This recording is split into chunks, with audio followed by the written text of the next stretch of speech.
Welcome, teacher friend. I'm Lori. And I'm Melissa. We are two literacy educators in Baltimore. We want the best for all kids, and we know you do too. Our district recently adopted a new literacy curriculum, which meant a lot of change for everyone. Lori and I can't wait to keep learning about literacy with you today. Hi, everyone. Welcome to Melissa and Lori Love Literacy Podcast. We are very pumped for today's podcast because we have a special teacher who is just kind of foraying into the science of reading journey. So we can't wait to talk with her today. Melissa, I know you're pumped because it is teacher, you know it. I love talking to teachers. We love to talk with teachers. And she's sitting in her classroom right now, which is so exciting. And also she's a kindergarten teacher, which, you know, is not my world. So I feel like I get to learn a lot today too, which is exciting. For sure. And I think what makes, we have Kristen, she's our special teacher today, really special is that she's in her 11th year of teaching. So I think this will be relatable to a lot of teachers and leaders listening, like, oh my gosh, I've been teaching for a decade and I'm just learning about the science of reading. What does this mean for me and my students? So I think that she's going to provide some really important and just really noteworthy information for teachers and leaders listening. And also, I think it's kind of funny that I found her, Melissa, because I stalked her on the Facebook. She told a great story about her son. And I was like, oh, this is so good. You got tons of reactions. And I was like, we have to have her on the podcast. So that's great. Kristen, welcome. Welcome. Well, thank you so much for allowing me to be on the podcast. This is my first time ever getting to share on a podcast, so I appreciate the opportunity. And my name is Kristen Poppins, and I teach kindergarten in Cedar Falls, Iowa.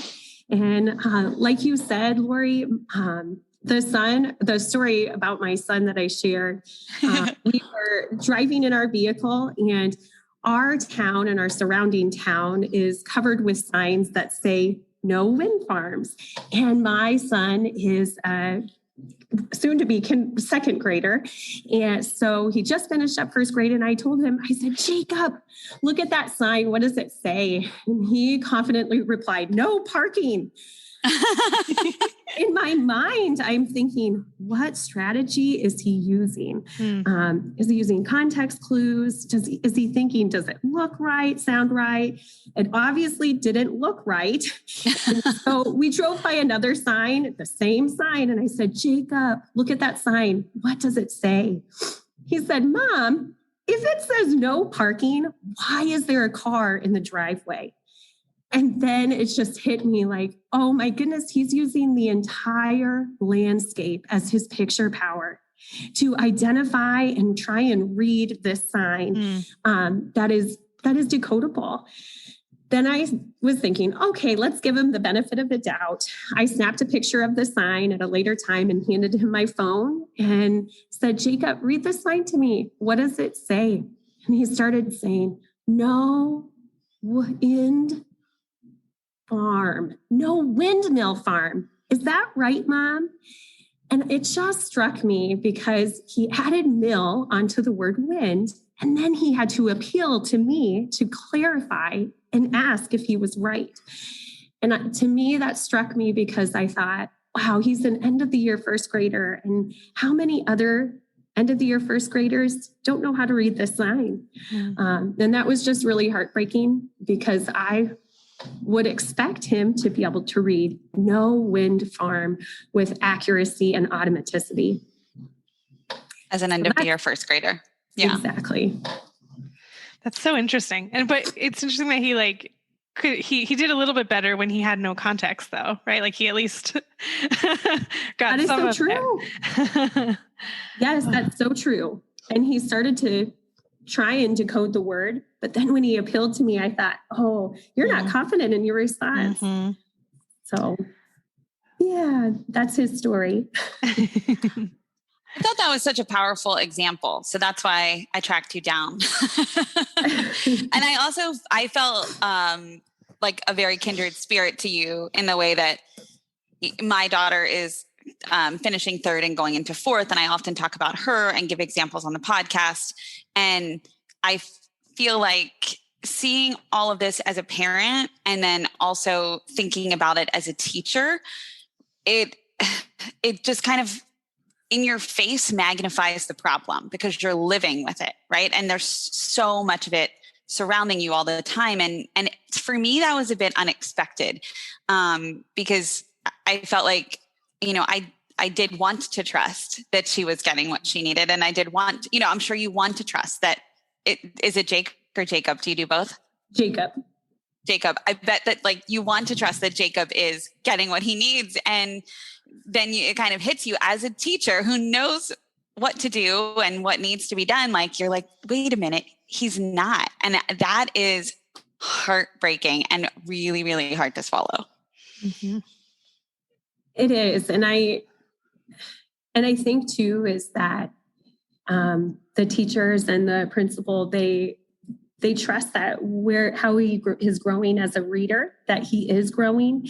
And there are just red flags that I'm seeing, and I wish that those would be seen too. But I think with not having certain knowledge of the science or the science literacy that has come out, then it can make us want to believe what our current practices are true and what we're doing is successful. I might be pronouncing his name wrong, but I believe it's Seidenberg who said, the lack of scientific literacy combined with deep faith in the validity of personal observation creates vulnerability to claims that are intuitively appealing but unapproved or untrue. And we want to hang on to a belief that what we're doing in our classroom is best practice. And sometimes we have to step back and ask, is it? It might not be. So, yeah. We've always said that, right? All teachers want to be doing what's best for their students. No teachers get into the profession to say, now I'm going to do the stuff that doesn't really work, but exactly. Yeah, and when you're provided with resources that might have a deep belief on how kids learn to read, we want to believe that resource that has been decided upon at a district level, that is giving us the best information, and where we don't really need to dig and do the research ourselves, where we can trust the leaders that are making the decisions to provide us these materials for our classroom, that this is what helps kids learn to read. So we want to invest our time and our resource and energy into making the best of the instructional materials that are given to us, and just hoping that, yes, this is good, this is quality, and not questioning it because someone else in a position above me made these choices to provide me with these resources. And someone probably told them that it was good for X, Y, and Z reason. Absolutely. And yeah, I would agree. Yeah. I think I can see Melissa has a question because she's the secondary person and she's like, I've got more questions. I just want to learn so much from you, Kristen. But I'm actually curious. First of all, I think it's really powerful for you to come on, 11 years of teaching experience to come on here and say I'm learning new things and I want to change what I'm doing. I'm wondering if there's any, the story you told about your son, was there a spark when that happened for you to reflect on your practice as a kindergarten teacher? Or was it something else that made you think about what you were doing? Yeah, thank you for asking that question. So in late October, the reading teacher at my school, Jennifer Jaden, she started asking questions. And now that I look back, I realized that she started to plant seeds in my mind of how kids learn to read. And she encouraged me to use only decodable text for guided reading groups and independent reading time. I distinctly remember digging my heels in at the lunchroom table. This was this year, at the very thought of changing my current practices. And I started immediately questioning her intentions. My thoughts into the following questions. Is she trying to promote the purchase of different instructional resources? does she realize we are teaching in the midst of a pandemic? Isn't that enough change for 1 year? So her questions are really what started to motivate me to show her that what she was telling me was not right. And I tried my best to defend my current practices. And yes, of course, I directly teach and encourage beginning readers to look at the pictures and use their beginning sound power to guess at words, because I want students to love books and view themselves as readers. So that's what I was trying to express to her.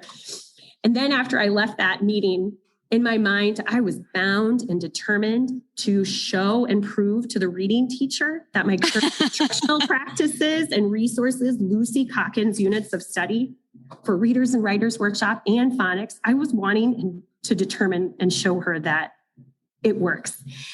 So as I went back to my classroom and I started analyzing my students' data with a new lens, and I saw that they had a deep need for short vowel work.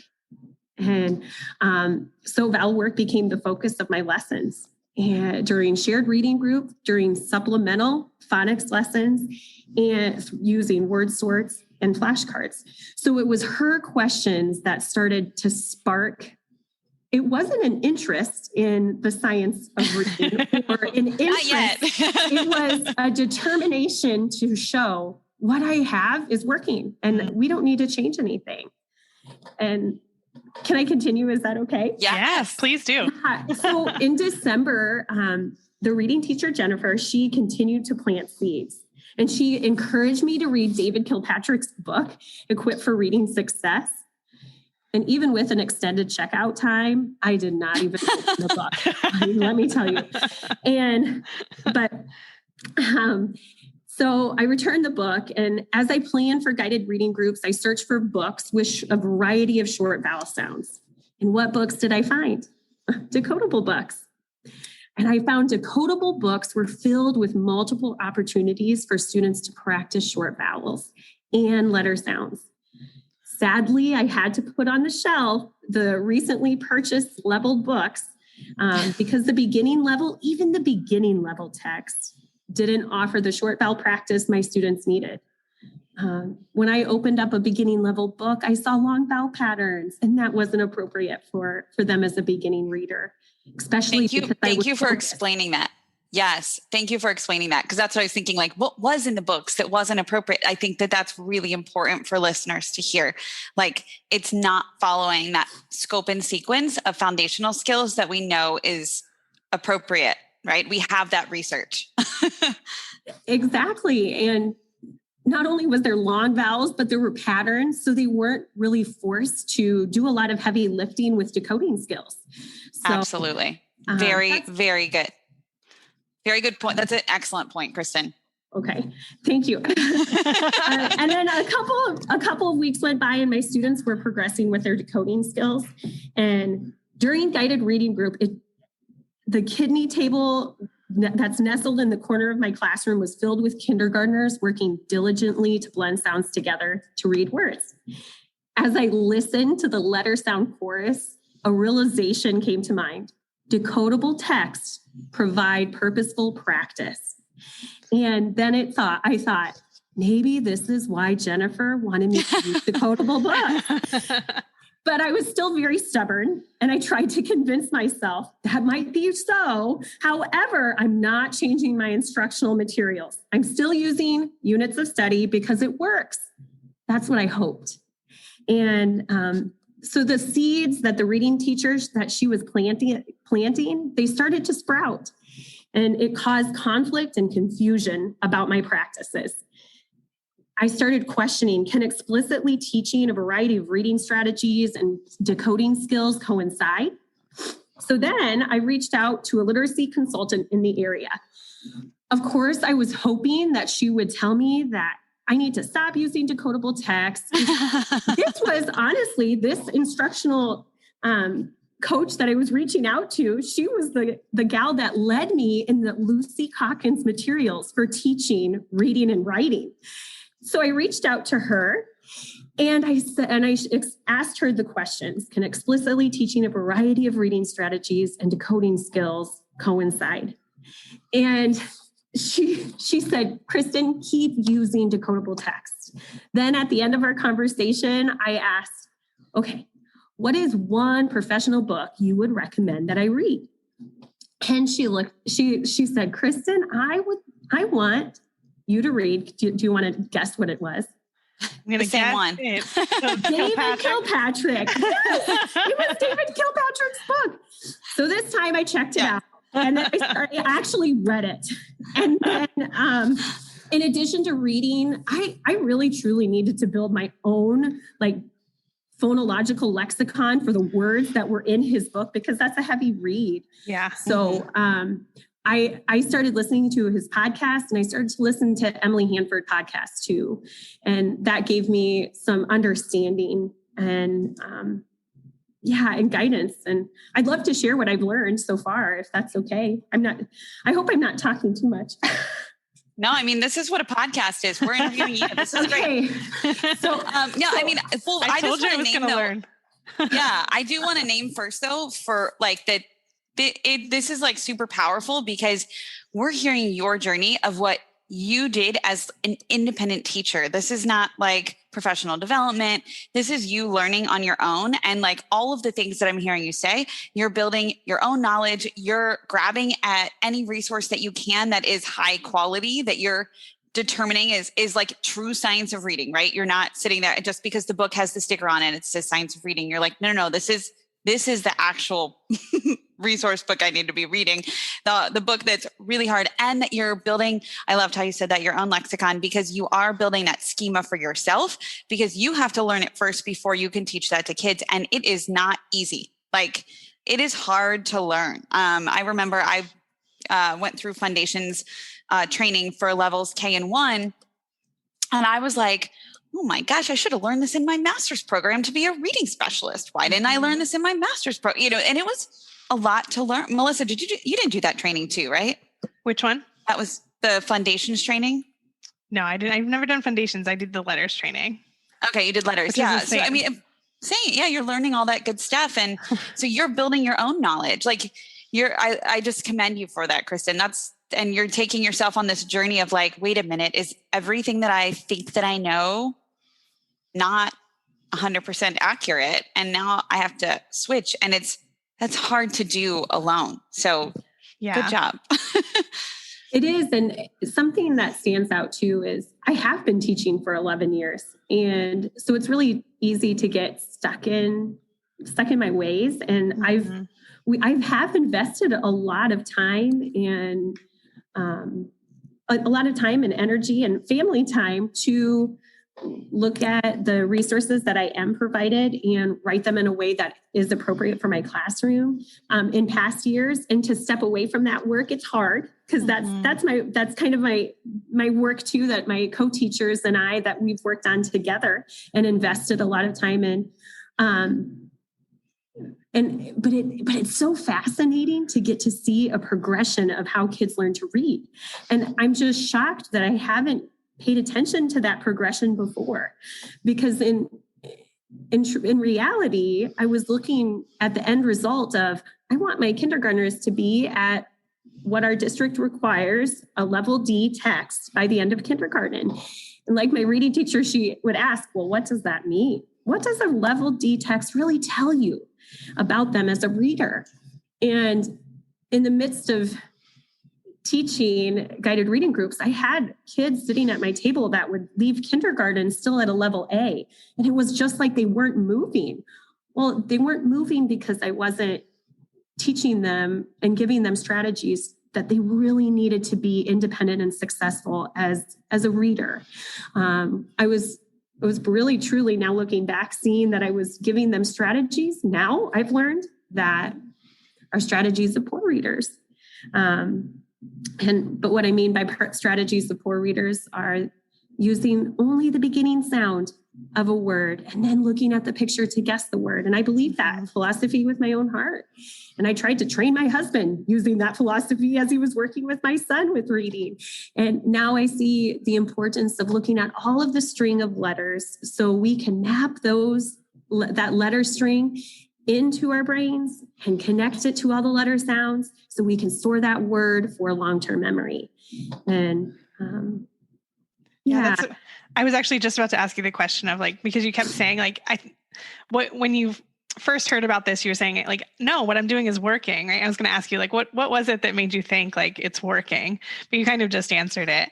But that's really helpful to hear of like the, like I thought this was the thing to do, Oh, definitely, with all my heart. And I wanted to defend that. And that was what I was on a mission to do this school year, was defend that what we're doing. But what we have in place is working. Why change it? But now learning about this information is just like a light bulb is going off. And that's okay. It is. Yeah. It's my 11th year of teaching, and it's okay to have light bulbs go off, especially if I can reach even more kids. And especially if I can set kids up for literacy success, which is what I've been wanting to do in the past. I just went down the wrong path in regards to, I thought I was following the right detour signs, but I was misled. And so I just, I needed to get back on the right path. I often think about the teachers sitting in your seat who are 30 years in, and how hard that must be. I can't imagine. And a district leader 30 years in, thinking this is the right decision, and then impacting a whole district. There's so much magnitude to this conversation. Definitely. I would agree. I would hope, and I would love to encourage the decision makers for literacy or for instructional materials, for the individuals that get to purchase instructional materials for teachers. I would hope that they would really get to sit down and do research for themselves on how kids learn to read. And instead of just getting to be persuaded by a great sales pitch, honestly, within my journey of learning, I've learned, if it's okay, if I could share what I've learned. Our brains are wired to speak. And I hear Emily Hanford say that like all the time. Our brains are wired to speak, but we must train our brains to read. And a solid proficiency in letter sounds and phonological awareness is crucial because they work together to store words in long-term memory. And students must know the letter sounds to decode the word, but to make the word stick to long-term memory, they have to connect each letter to a spoken sound, that phonological awareness. And that is an unseen process. And something too that a majority of students will learn to read despite the instruction they receive, because somewhere along the line, they crack the code. But lots of students will struggle because they need explicit and systematic instruction in phonics and phonological awareness. I am using my district provided instructional materials of Lucy Calkins reading, writing, and phonics, but with a new lens in mind. I replace lessons that encourage students to look at the pictures, guess a word, or ask, does it look right, sound right, make sense? And I replace those lessons with decoding lessons.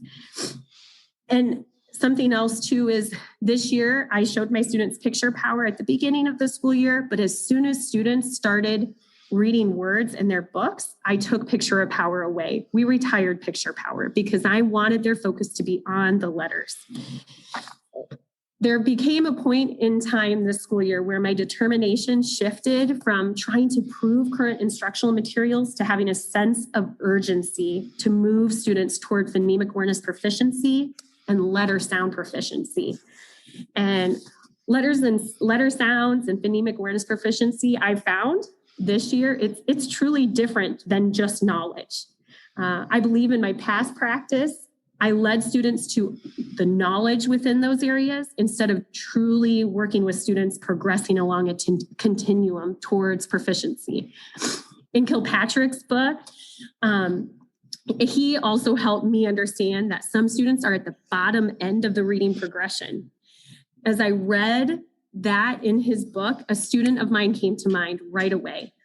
I can remember sitting down with my principal on January 20th and just expressing to her my discouragement because this little girl that I work with, she wasn't showing growth, even though I was providing intervention to her.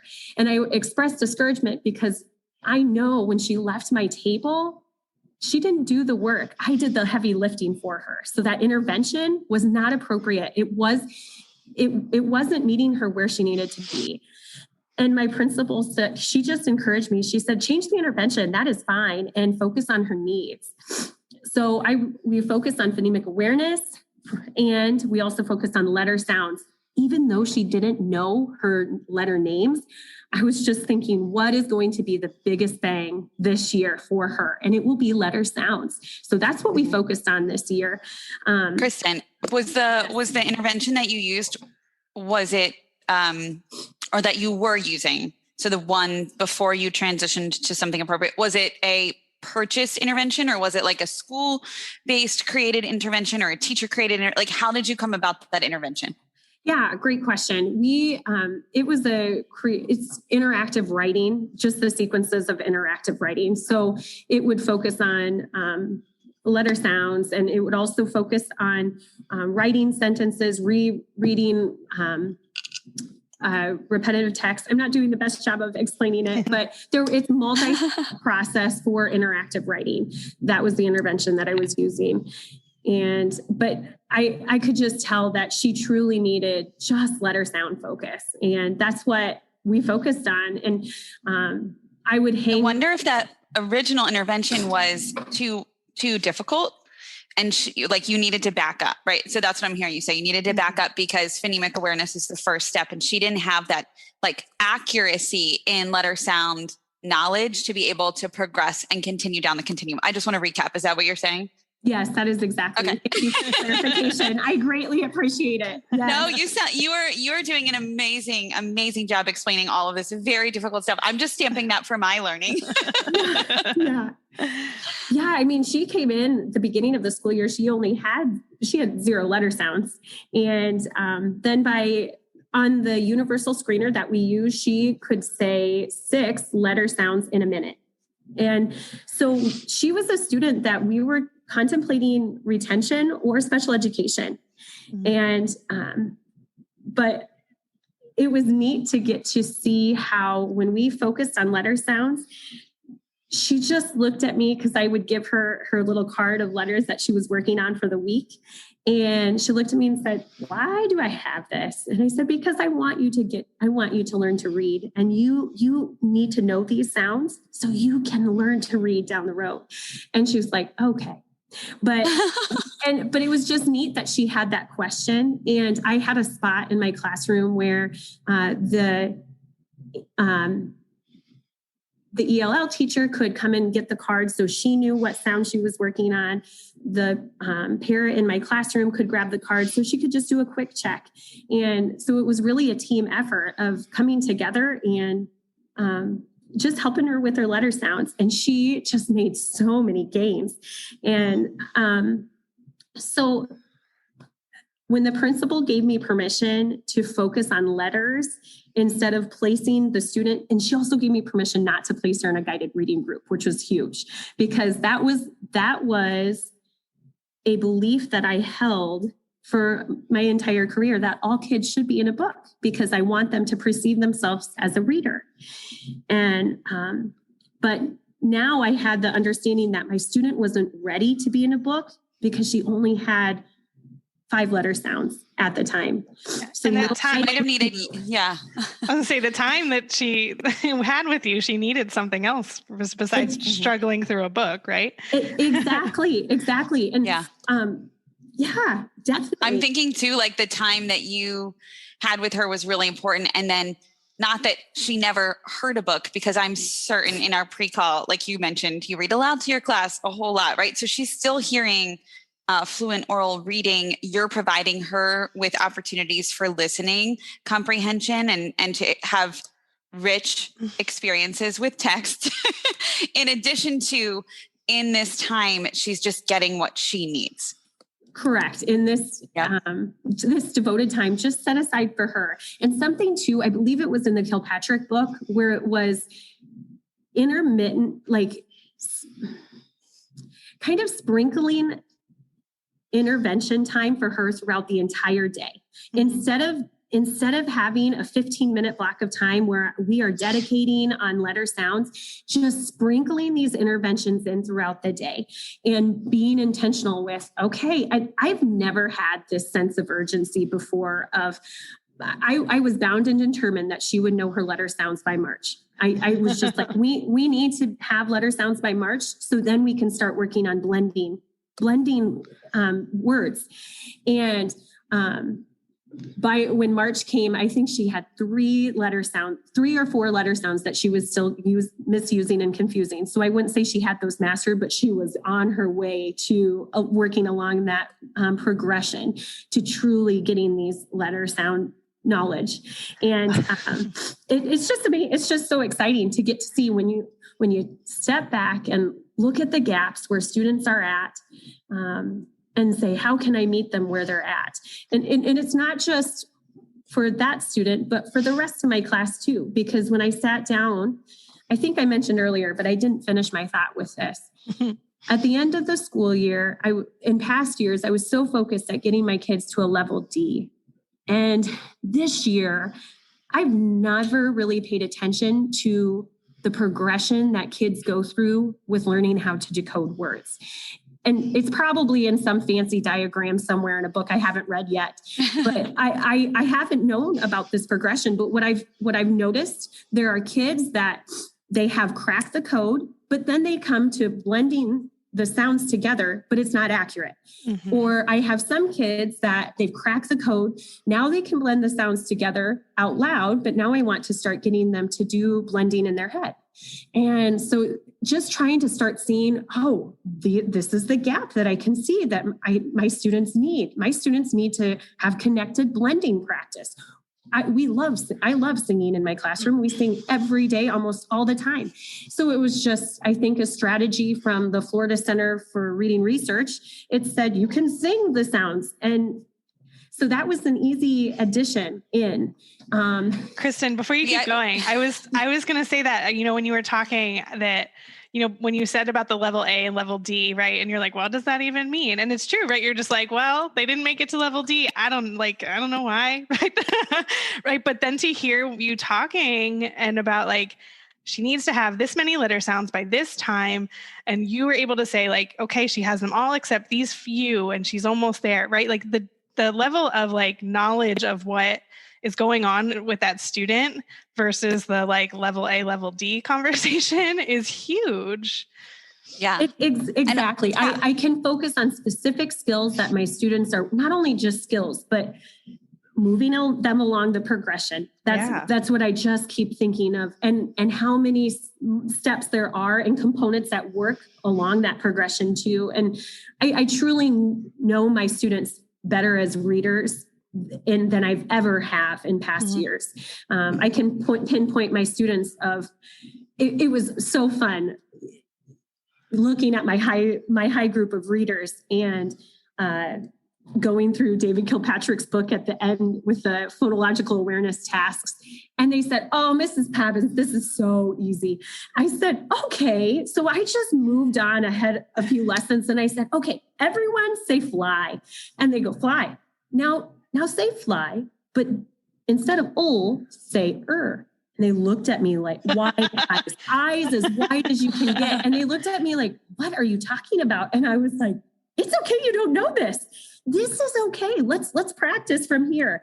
But it was so nice to be able to have that high group of readers, and they're still working on those phoneme level skills and substituting skills. And it was great to get to stump them, because then they got to see that they still truly had skills that they were working on too. Mm-hmm. And in past years, I wouldn't have got to see another student that was a high reader, but I wouldn't have got to see that she truly struggled. When I gave her a nonsense word assessment, I really needed to have guidance in the direction I was going with my students. So I started to assess letter sounds 1 minute letter sounds. And I was tracking, okay, are they becoming more accurate with their letter sounds? And then also, is their rate?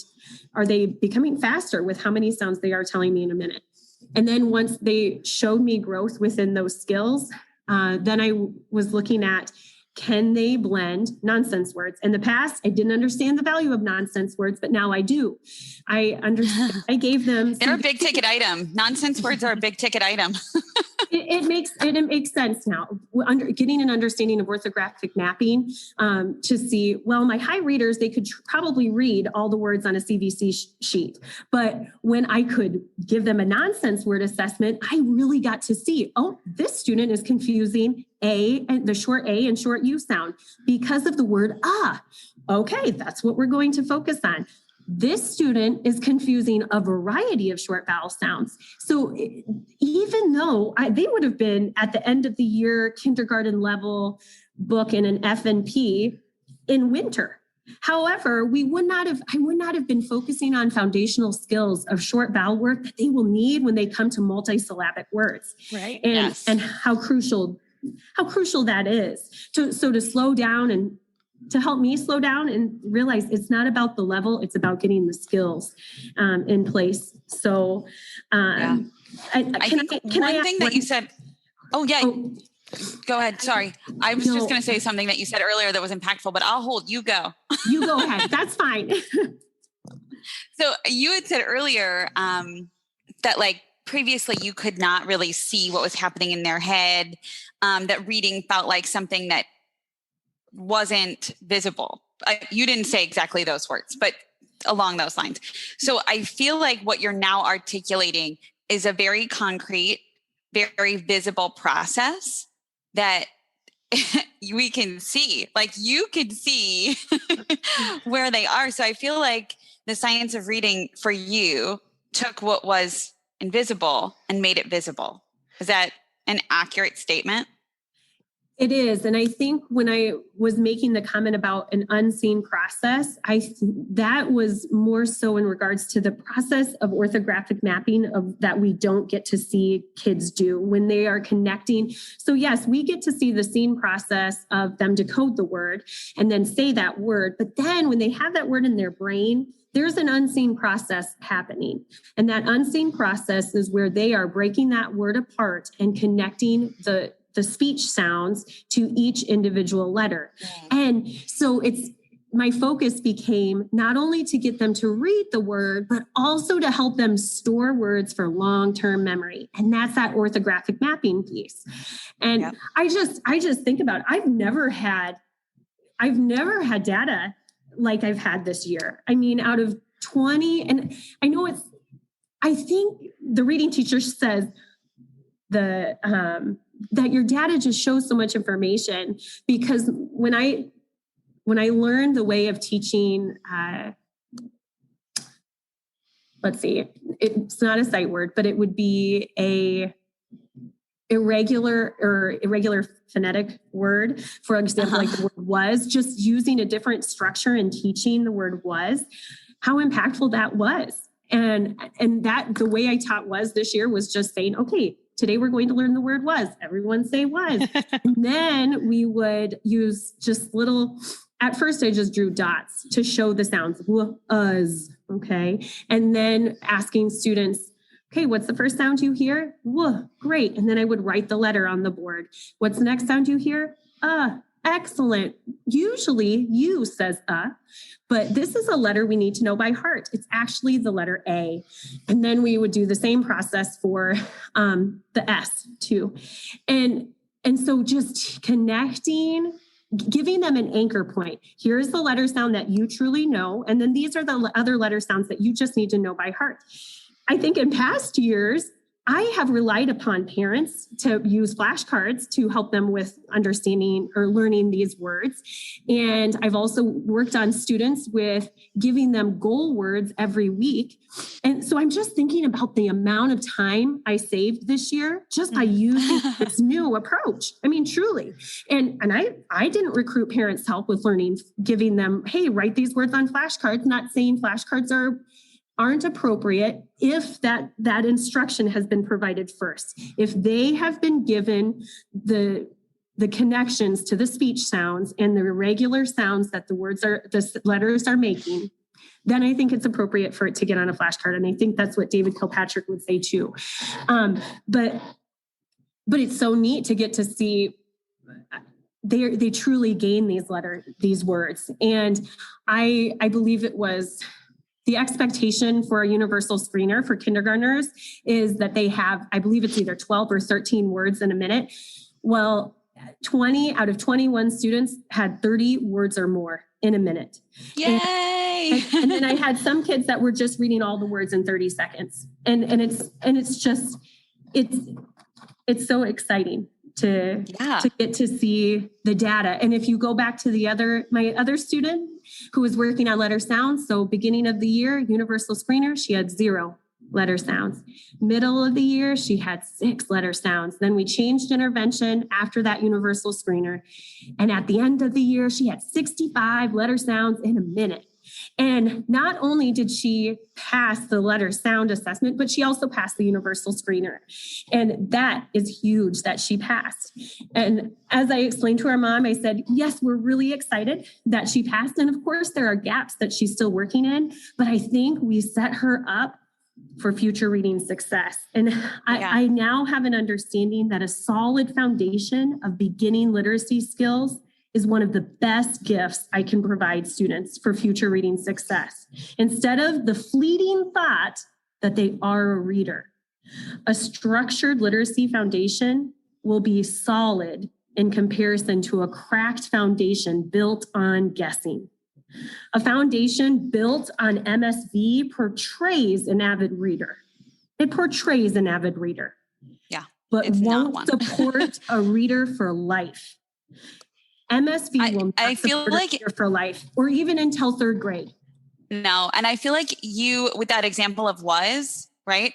That is a great example of that. By teaching all of the sounds, you're helping students encountering thousands and thousands, words that they're going to meet in the future, more than thousands.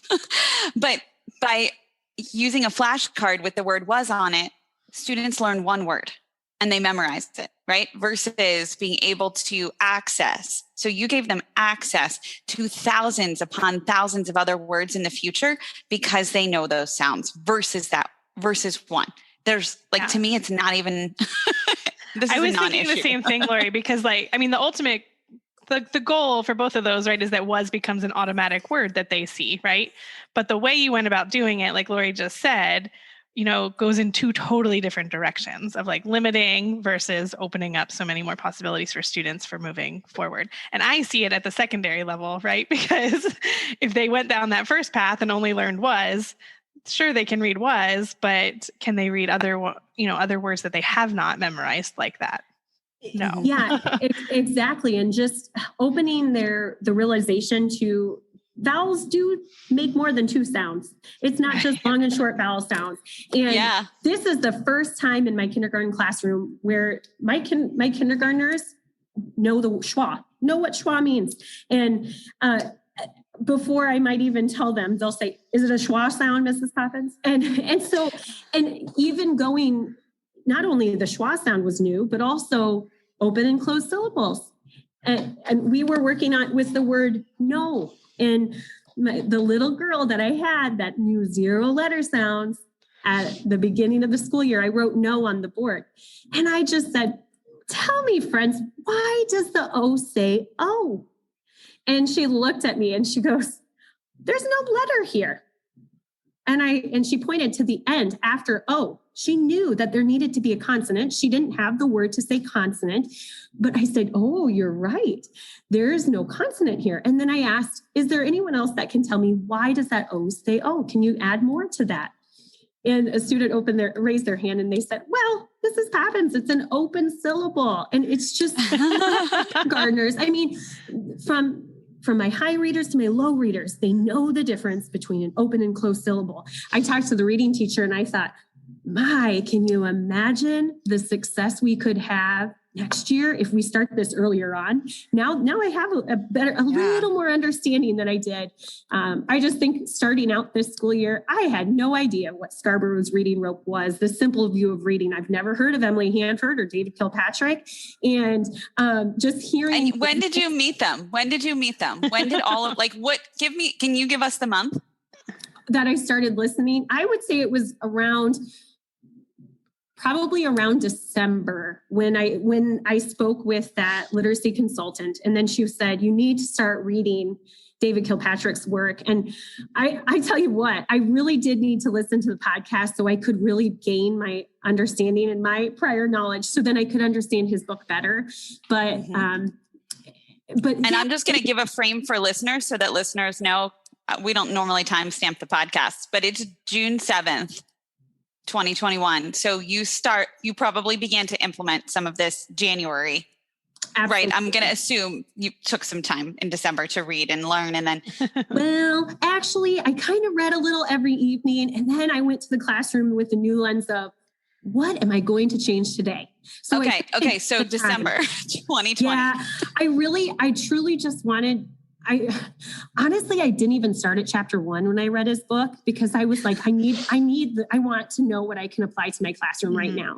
Right. And I think it was like chapters 8 and 11 that I really thought, okay, this is the meat. I'm not saying don't read his whole book. That's not what I'm encouraging you to do. I just really wanted practical application. But after I read, I kept turning the notes. I'm the kind of person not very organized, and I start taking notes like in the middle of a notebook. And so I started flipping through my notebook, and I just kept seeing letter sound proficiency, phonemic awareness proficiency. And then that's where I received tunnel vision of that is my goal for my students, moving along a progression of letter sound proficiency and phonemic awareness proficiency. In the past, I've had data notebooks where I would check off all letter sounds and digraphs. And, oh, yeah, you've got your letter sounds. That's that knowledge piece. But this year, I really got to focus on, no, it's more than just that they can tell me the sounds. I want them to have accuracy and the rate. And that was within the letter sound assessment, just the 1-minute assessments that I gave so I could see, are they growing with their letter sounds? If not, what are they confusing? Lots of kids were confusing B and D. That's typical at this time because of that mirrored invariance where their brain is still learning that, oh, letters are letters and not an object. So I need to create a letter pathway in my brain. And so, yeah, it's been an exciting journey. It's been an overwhelming journey. I will definitely say that. There are some days I would step foot in my classroom thinking, what craziness have I gotten myself into? Because it's not, I'm not kidding. Like I've changed my schedule 4 times. And just because I needed to find something that was appropriate and was working well. And to help my students succeed. And can I ask, how many years had you been using the program that you're currently using, the curriculum that you're currently using before this year? Like what is the number of years you've been using this? Oh, I'm awful with time. I believe we talked before. Well, COVID is like 10 years in and of itself. So. I was I think I told you I was only teaching for 8 years and it's already been 11. So I'm awful with time. But I would say, you did tell me that. And then I was like, oh, she said 11. I was like, oh yeah, I've been teaching kindergarten for 8 years. The other 3 years I was in first grade. But no, I would say maybe 5, 6, 7 years. I'm not really sure. I know our phonics program obviously came later, around the time that Lucy Calkins developed that.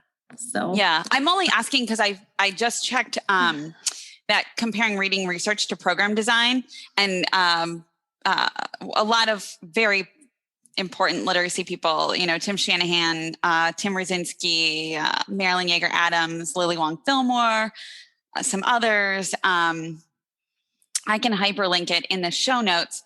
They did examine the Teachers College Units of Study and its Student Achievement Partners team, and it was in January 2020. So I just did a quick glance as to the date because I assumed that you had been when we talked that you'd been using it for quite a bit of time, and then that's why you were so invested in it. And I know you said stubborn, but invested and feeling like, well, I've been doing this for a decent amount of time, and I'm hesitant to change because of that. But I feel like hearing you talk is just so inspiring. I can't thank you enough for just being who you are right now and giving your students to hear that 20 out of 21 and that other one is going to get there. I have no doubt, right? You will get her there. Well, and that was meaning just sight words. So that was the just subcategory within sight words, but all 21 students, they passed the universal screener.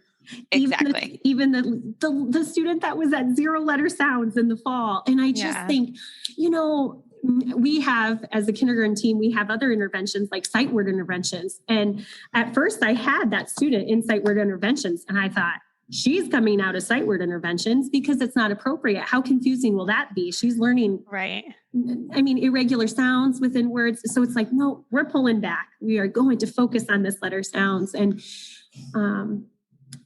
that's 6 months. That is stunning. 6 months. Yeah. Well, the thing about it is that I talk with the reading teacher about is this.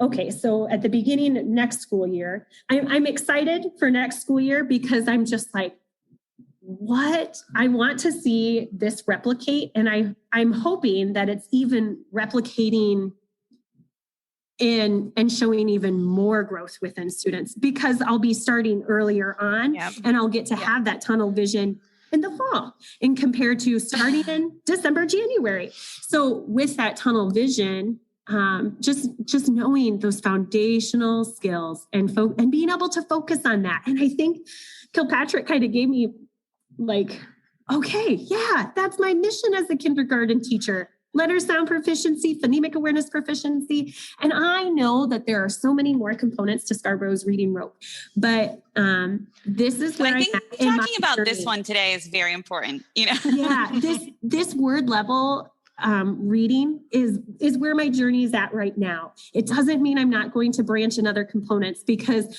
of course, the reading teacher, she is doing an awesome job of continuing to plant seeds because she started to say, well, we also need content in too. So let's start adding the content. And that's a great reading teacher Kristen, there. Yeah. So I'm curious, what's next on your reading list?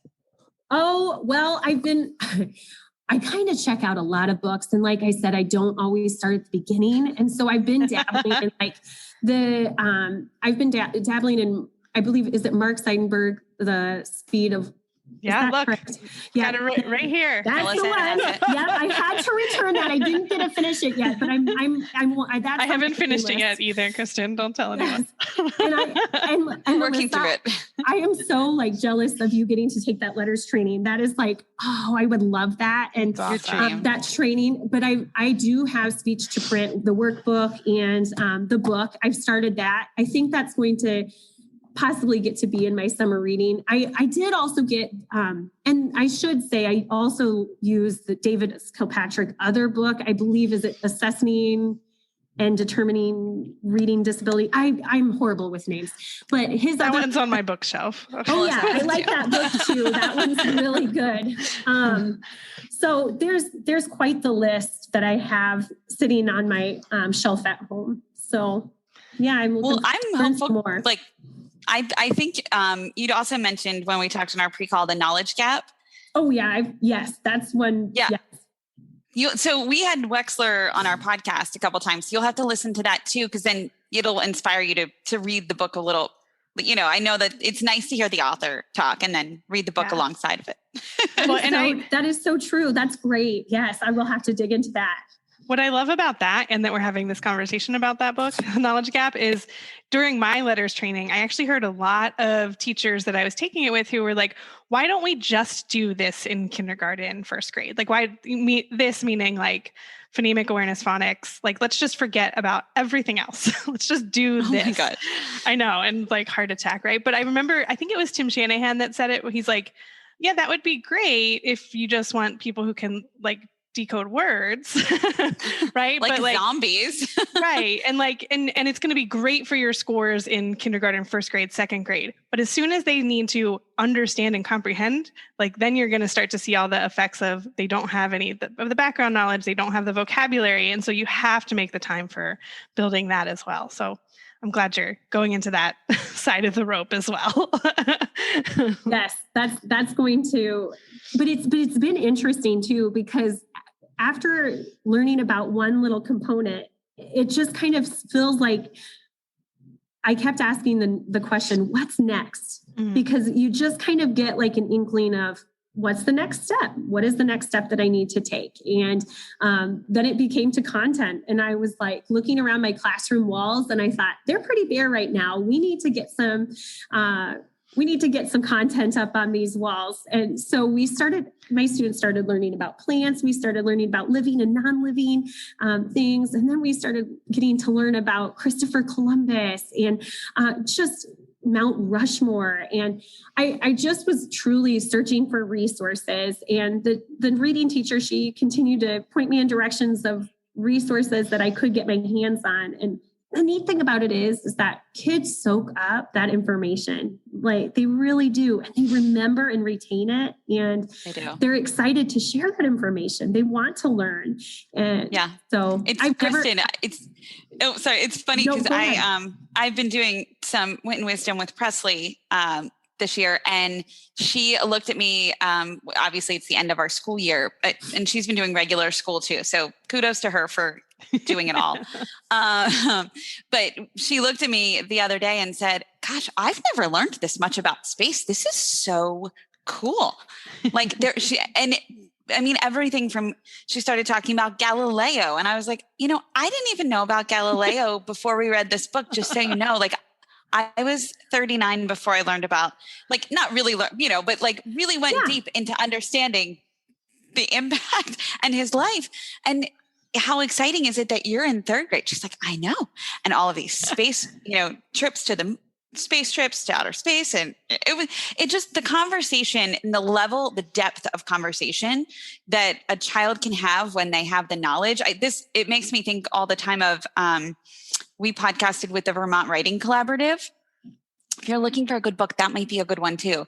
Okay. Writing for Understanding. Mm-hmm. And I've listened to that podcast back, even though it's hard to listen to your own voice. But I've listened to that podcast back so many times because I feel like I learned so much about reading from hearing them talk about writing. And it's just, I think I've listened to it at least 3 or 4 times at this point, and I could listen to it again and take another piece of new information away. It's just really, really powerful to have you keep asking a question like, what's next? Because you're only going to continue to build your science of reading knowledge. And I'm hopeful that what's next is that you'll come back again and podcast with us next year. Yes. Would you do that? Oh, that would be great. I'd love to do that. Yes. We would love that. I think that would be so good. And by that time, we'll probably be on, what am I saying? On video. Video. Okay. That sounds great. Get ready, Kristen. Yeah, that's right. The hair and makeup comes on in. But we are so grateful that you're here, Kristen. And I feel like you've shared so much incredible advice and information, but we always ask our guests to leave our listeners with just one piece of advice to finish us off. The piece of advice that I would leave is go slow to go fast as you deepen your understanding of how and why the components of Scarborough's reading rope are interwoven to lead students toward independent literacy success. Go slow to go fast and understand the why and the how. Yeah. And read that Kilpatrick book. Absolutely. That's right. And listen to the podcast and listen to Emily Hanford podcast too. So there's information, but don't get overwhelmed. You might feel overwhelmed and it's okay to go slow. We don't need to know all the information right away. That would be so overwhelming, not for ourselves, but also for our kids. And so. Yeah. Thank you so much. Discerning too, right? So good. Yes. Thank you so much for coming on. This was so much fun. I honestly loved listening to you because it felt like I was zooming into your kindergarten classroom and your experience. So it was really, really fun to take that journey with you today. Absolutely. Well, thank you both so much for your time and for letting me share my story. I appreciate it. Yeah. Oh my gosh. Well, we will look forward to your return where you get to update us next year. And we can't wait to hear about that. Maybe we'll do like, maybe we could do a series where it's like beginning of year, I you was share thinking the same thing. middle of year and end of year. That would be really cool to be like, Kristen's back. Where's her journey taking her now? I love it. I love it. That sounds great. Awesome. Well, thank you so much, Kristen. We know you're very busy. You're a teacher. You're sitting in your classroom right now podcasting with us. So thank you. You're welcome. You're so welcome. Okay. We'll talk to you soon. Bye. Okay. Goodbye. Bye.